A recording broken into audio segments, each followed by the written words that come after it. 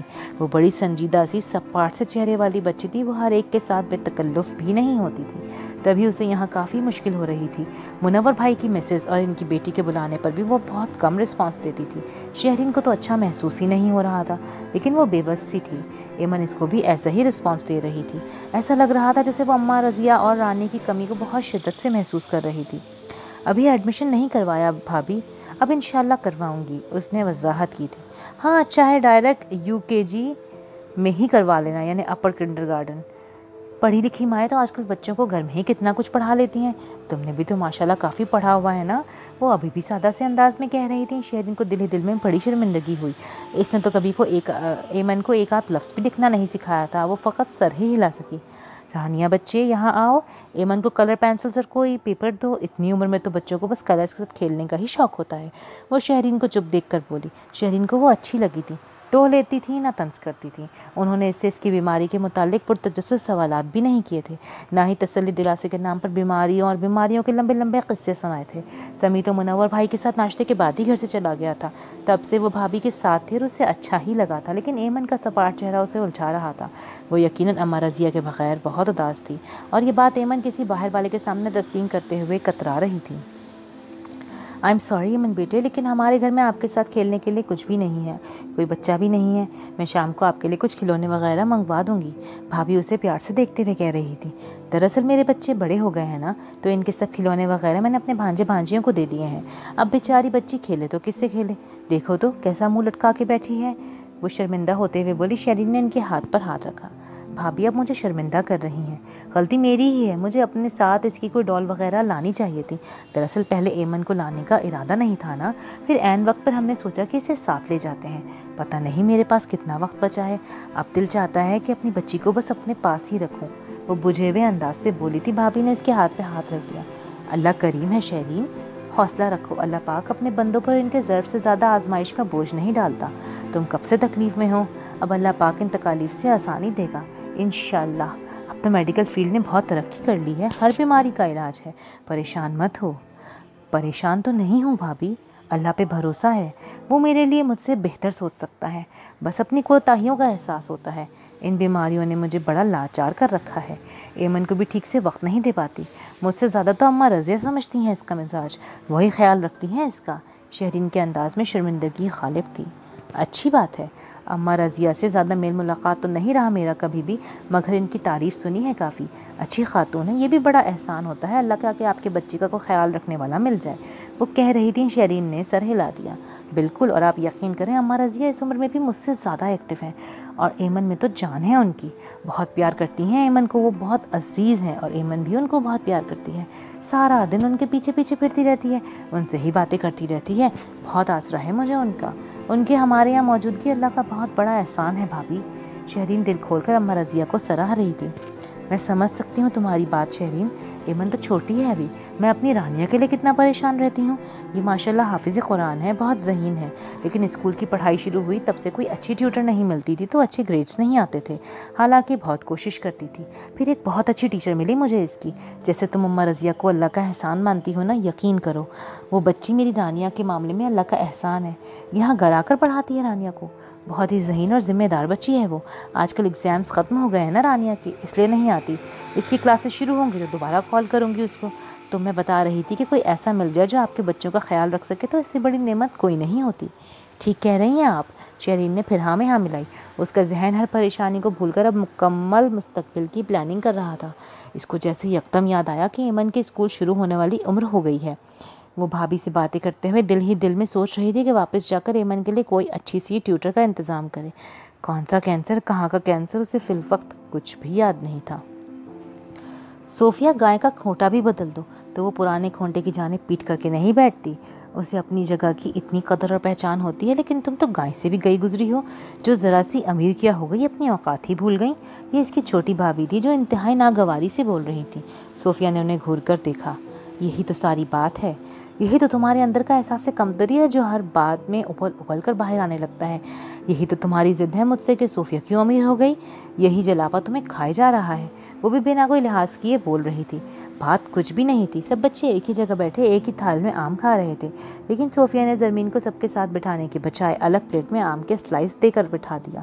اس کی دیکھا دیکھی باقی سب بچے بھی یہی فرمائش کرنے لگے کہ انہیں بھی الگ پلیٹ میں کھانا ہے۔ صوفیہ کی بھابھی کو اس بات پر غصہ آ گیا کہ اب سب الگ الگ پلیٹ میں کھائیں گے تو دھونے کے لیے کتنے برتن جمع ہو جائیں گے، اس لیے اس نے صوفیہ کو ٹوک دیا کہ اسے ایسا نہیں کرنا چاہیے تھا۔ جہاں سب بچے بیٹھ کر کھا رہے ہیں وہیں زرمین کو بھی سب کے ساتھ بٹھا دیتی، جس پر صوفیہ نے تانا بھی دے دیا کہ باقی سب بچے تو تمیز سے بہراور نہیں ہیں، اس کی بیٹی ایسے بیٹھ کر ایک تھال سے نہیں کھا سکتی، اسے عادت نہیں ہے۔ بس پھر اس بات پر جھگڑا شروع ہو گیا۔ صوفیہ کی بھابھی نے اسے تانا دے ہی دیا کہ وہ اپنی اوقات بھول گئی ہے۔ وہ بھی کم نہیں تھی، خوب چیخنے چلانے لگی۔ وہ جب سے دبئی سے آئی تھی تب سے بول اس کی بھابھیوں کا رویہ ہی بدل گیا تھا اور اس کے لیے ناقابل قبول ہو گیا تھا۔ اگرچہ اس کی بھابھیوں کا رویہ اس کی واپسی کے بعد ابتدائی کچھ دن تک کافی اچھا رہا، کیونکہ واپسی پر وہ سب کے لیے مہنگے مہنگے تحائف چلائی تھی، امپورٹڈ بیگز، پرفیومز، بچوں کے لیے الیکٹرک کے کھلونے۔ کچھ دن تو ان چیزوں کی چکا چوند کی وجہ سے سب اسے برداشت کرتے رہے، پھر آہستہ آہستہ پہلے کی طرح سب کے انداز بدلنے لگے۔ دبئی جانے سے پہلے جو صورتحال تھی اب کی بار وہ مزید شدت اختیار کر گئی تھی۔ اگر غیر جانبداری سے غور کیا جاتا تو اس میں زیادہ قصور صوفیہ کا ہی تھا۔ وہ ان سب کے درمیان خود کو بہت بلند مرتبہ خیال کرتی تھی۔ شادی کے بعد سے کاشف نثار کے نام کے لائقین نے اسے اپنی نظروں میں بہت اعلیٰ مرتبت کر دیا تھا۔ وہ خود کو اپنی بہنوں بھابھیوں سے کہیں زیادہ بہتر خیال کرتی تھی۔ اسے اپنے بھانجے بھانجیاں زرمین سے کمتر نظر آتے۔ زرمین کو کوئی ذرا سی بات کہہ دیتا تو اسے بہت برا لگتا تھا۔ ایسے میں جب یہ خیال آ جاتا کہ کاشف حبیبہ کے ساتھ وہاں اکیلا تھا تو اس کی جان جلنے لگتی۔ وہ پریگننٹ بھی تھی، موڈ سوئنگز الگ بھی حال کرتے، بلڈ پریشر، اٹھنے بیٹھنے کی لاچاری، وہ سب کے ساتھ جھگڑتی رہتی اور اکیلی ہوتی تو روتی رہتی۔ ذہن پر ہر وقت احساس غالب رہتا کہ اس کا شوہر کسی خوبصورت جادوگرنی کی قید میں ہے۔ کبھی خود کو کوستی کہ کاش کچھ زیادہ پڑھی لکھی ہوتی تو کہیں جاب ہی کر لیتی، جب سے کاشف کو مالی معاملت ملتی تو وہ واپس آ جاتا۔ کبھی سوچتی کہ وہ گھر بیچ دے جو بی بی جان نے اس کے نام کیا تھا اور سارا سرمایہ کاشف کو بھجوا دے تاکہ وہ حبیبہ کا سرمایہ لوٹا کر اس کے چنگل سے نکل سکے۔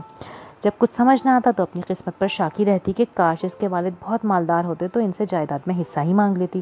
وہ بہت مشکل دور تھا جس سے وہ گزر رہی تھی، اس کی وجہ سے اس کے ارد گرد رہنے والے بھی مشکل میں تھے۔ بھابھیاں برداشت کرنے کی کوشش کرتی لیکن جب نہ ہوتا تو صاف اس کے منہ پہ ہی کہہ دیتی۔ چھوٹی بھابھی زیادہ ہی نک چڑھی تھی، وہ بھی غصے پر اس کو سنا دیتی تھی۔ صوفیہ اس گردن کے سریے کو ذرا نرم کر لو، بیٹی والی ہو، کل کو اسے بہانا بھی ہوگا۔ اگر تمہارے یہی رنگ ڈھنگ رہے تو کوئی اسے بہانے نہیں آئے گا۔ صوفیہ ان باتوں کے جواب میں ان سب کو جلی کٹی سناتی، غصے سے چلاتی اور جب چلا چلا کے تھک جاتی تو رونے لگتی۔ کاشف کا فون آتا تو بس رو رو کے یہی کہتی کہ واپس آ جاؤ، جس سے وہ چڑ جاتا اور اپنی ناراضگی ظاہر کرتا اور پھر کئی دن فون نہ کرتا تو صوفیہ مزید بےحال ہو جاتی۔ یہ ایسے ہی ایک دن کی بات تھی، اس کے 7 سالہ بھتیجے نے کسی بات پر ناراض ہو کر زرمین کو دھکا دے دیا، جس پر وہ رونے لگی۔ صوفیہ کو جب پتہ لگا تو اس نے بنا اصل بات پوچھے بھتیجے کو مار مار کے ادموا کر دیا۔ بھابھی بھی میدان میں آ گئی، بچوں کی لڑائی گھمسان کی جنگ میں بدل گئی۔ بھابھی نے کہہ دیا کہ اب اس گھر میں تب ہی رہوں گی میں جب صوفیہ یہاں سے جائے گی۔ صوفیہ کے میکے میں سب اس سے الگ ناراض ہو گئے۔ اس کے والد نے کاشف کو فون کیا کہ وہ یا تو اپنی اہلیہ کو اپنے ساتھ دبئی میں رکھے یا پھر خود واپس آ جائے۔ ہونا تو یہ چاہیے تھا کہ کاشف اسے فون کر کے تسلی دلاسا دیتا، لیکن اس نے بھی فون کر کے اسے ہی ڈانٹا۔ ان سب باتوں نے صوفیہ کو ذہنی طور پر توڑ پھوڑ کر رکھ دیا۔ انہی دنوں اس کی بڑی بہن بھی میکے رہنے کی غرض سے آئی ہوئی تھی۔ اس کی یہ حالت دیکھ کر وہ اسے اپنے ساتھ لاہور لے آئی۔ باقی آئندہ اگر آپ کو یہ پارٹ پسند آیا ہے تو please do like, share and subscribe my channel. ملتے ہیں اگلی ویڈیو میں، تب تک کے لیے اللہ حافظ۔